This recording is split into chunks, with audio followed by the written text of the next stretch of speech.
recorded. Okay, folks, we took a short break. This, of course, is a really, really, really hard topic to talk about. Mimi, thank you again so much for being so strong to sit and share this with everyone. We know how hard this can be. So we had to take a quick break, and we're going to pick up where we left off at, if you would like. Go ahead. Okay. So, again, I don't recall what the argument was about. And there was a lot of... Would you say that abusers always try to create an argument, like try to Absolutely. come up with something so that they Absolutely. can have an excuse to exercise their craziness? Absolutely. And they Yeah. love to Yeah. twist things. Something that is so simple, Yeah. they will twist it so many different ways. And then you yourself start to think, well, maybe I am wrong. Maybe they are right. Yeah, They're really good at Yeah. doing that. yeah, manipulators. Absolutely. You know? Yeah, horrible. Absolutely. Now, after he had body slammed you and you came to, did you black out? I blacked out. And then what happened when you came to? When I came to, I kind of felt like, I don't know if this is possible or not, but I kind of felt like my brain was moving because my vision was blurred and I was seeing double. And when I finally got focused, he was kind of leaned up against the island and there was no, are you okay? There was nothing like that. There was no apology or anything. First thing he said was, you need to go and apologize to the neighbors.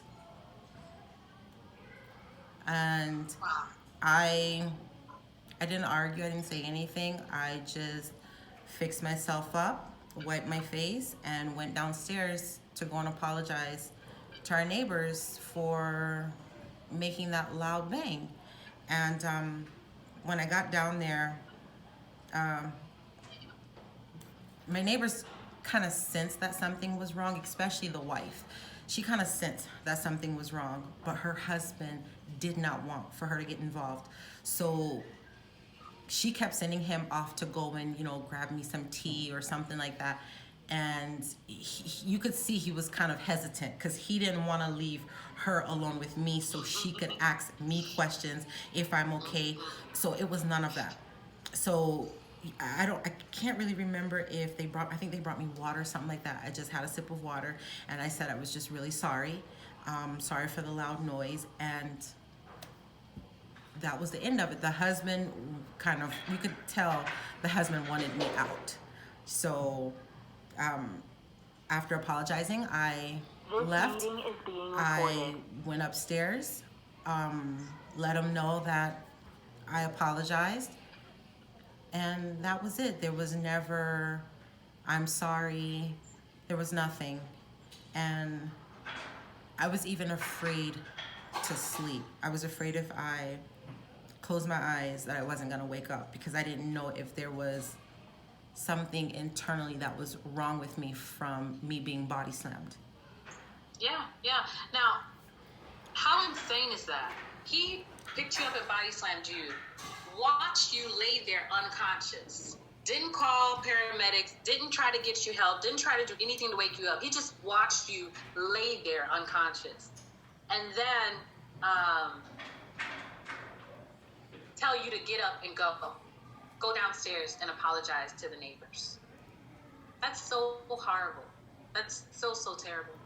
So then what happened after that? So you went to bed, woke up, what happened after? Woke up, went about my regular day as if, nothing happened. Made him something to eat, made myself something to eat, and we just moved on like it never happened. Skip a few years, we ended up moving, and it was at that point I realized, no, actually from the body slamming, that's when I realized, I can't, if I stay, I will die. My mom and my sister will never know what happened to me. So I think they would have an idea. I'm pretty sure my mom and sister would definitely have an idea, but he would probably make it seem like something else, or she was sick or something like that. those type of things I think he had already planned years ago. But for me, it was just like, that body slam was, that right there was like the opening for me. That I can't do that. I cannot do that. Especially, I'm in a country where I'm not from. I have no family here. It's just him and I. So if something happens to me, my family's not gonna know. So I couldn't do it. So that's when I actually went into plan mode. I started to plan out my escape. I started working security. I started to save money. I started to eat ramen noodles. I didn't eat anything. I didn't go out. I didn't do anything. I just worked and saved money so I could move. My things, I kept them in a place where I know he would never look. Because I've been known to put things under the mattress and he would check under the mattress and stuff.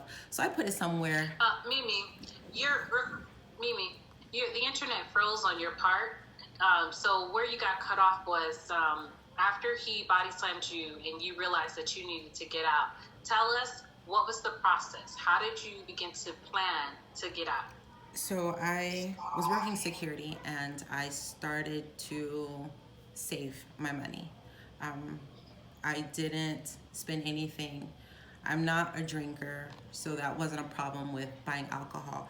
But going out, maybe movies or out with friends, I didn't do anything. I worked and I saved money. And I started eating ramen noodles. I didn't buy anything. If I didn't need it, I wouldn't buy it. So from that point on, it was just ramen noodles, breakfast, lunch, and dinner. That was it. We moved into a different house and that I went into serious mode. He even started changing with me. He refused to take me to work. So I would have to walk to my job. He refused to pick me up from work, so I would have to walk home. And I didn't live close to my job. So I would have to walk home if I didn't have the money to take the bus. He noticed that I started, my eating patterns were different, that I was only eating ramen noodles. And he never offered like, babe, would you like to go out to eat? Or, let's do something different. He didn't care. But I knew that me eating my ramen noodles, I knew what was coming next. I knew that I was doing this because I wanted to live. I chose to live. So that's why I was doing that. So one day. Now, there was a drastic change here. What changed? Because, he was already abusive, but then he became cruel, as if he was trying to kill you at this point. Was there something going on? Did something happen to transition? For me or for him? For him. What was it? I think for him was the move to Canada. I'm away from my supporters. I'm away from my mother and my sister. And people here didn't know our history. They just see this new couple come in. So God forbid if I die, he could just make up a story of, I was sick. I was already having problems conceiving, so maybe something in that department happened. He was good at making lies, and he was very believable. You had said something about him getting his citizenship. Now, he couldn't get his citizenship in America, and he came to Canada. Right. Did he finally get his citizenship? No, it took a while before he actually got his citizenship.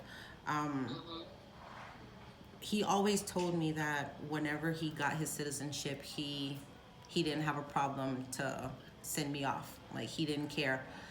I was always warned that it was citizenship that he wanted, but I didn't want to believe it. When he finally got his citizenship, we weren't even fresh into our apartment yet. Like, we had literally got out the taxi and got into our basement, and he was like, you don't have to unpack your suitcase. I can take you back to the airport now if you want. And it was just like, I'm thinking to myself, so all this stuff that I was being told before, it's actually true. Like, all you really wanted was your citizenship. It was heartbreaking Because I spent so many years with you, and to find out that it was true that all you ever really wanted was citizenship from me. So when he finally got the citizenship and he wanted you to leave, and if you weren't leaving, then he was trying to kill you off. Absolutely. Okay, so let's go back to you were eating ramen noodles, saving all your money, and then what did you do? So how did that even come about with your money? What'd you do next? Well, I didn't put it in my account because I knew we had a joint account and he had already took all of our money before, so I didn't do that. I saved it, and one day while he was, I started looking for houses. I didn't look at them. I didn't look for houses on my phone because I knew he would go through my phone. So I would always go to the library and look for places, or drive around and look for places. When I finally found one, I waited until he went to work, and I packed all my stuff in one day. I didn't want to move little by little. One time I just packed whatever I could fit in my car. I put it in my car and I left. And I mean, it was sad. It hurt. I mean, I was alone. I didn't have anyone here, so it was sad. It, not only that I didn't have anyone here, like I had my friend Nornita. She was here, but when you're being abused, it's not really something that you want to just talk to anyone about. It's not something you want to talk about. So I didn't really want anyone to know my situation, so I just did it on my own. I could have called her and asked her to help me, but I was embarrassed. So I didn't. Would you say that most victims are embarrassed? Absolutely.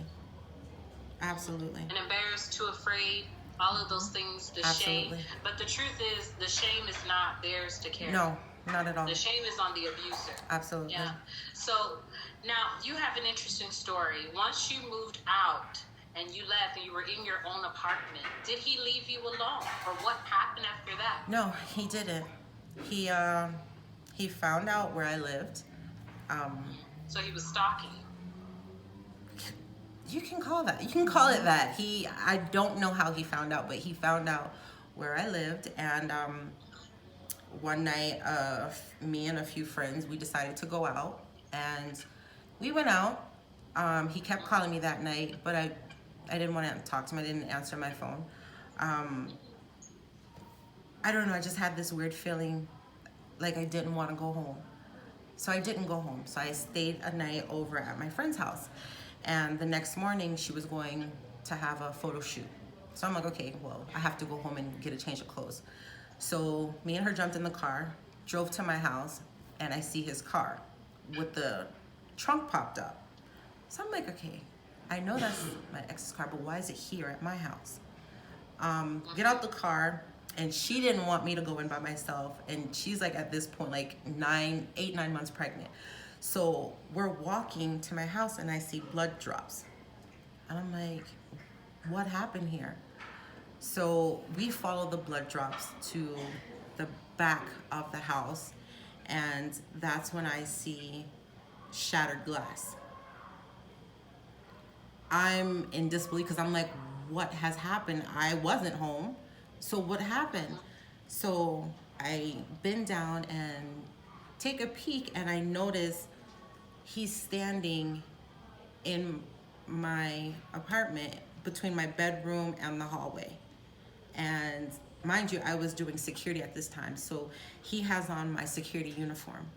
He has on my jacket and my pants. He is wearing your security My uniform. security uniform.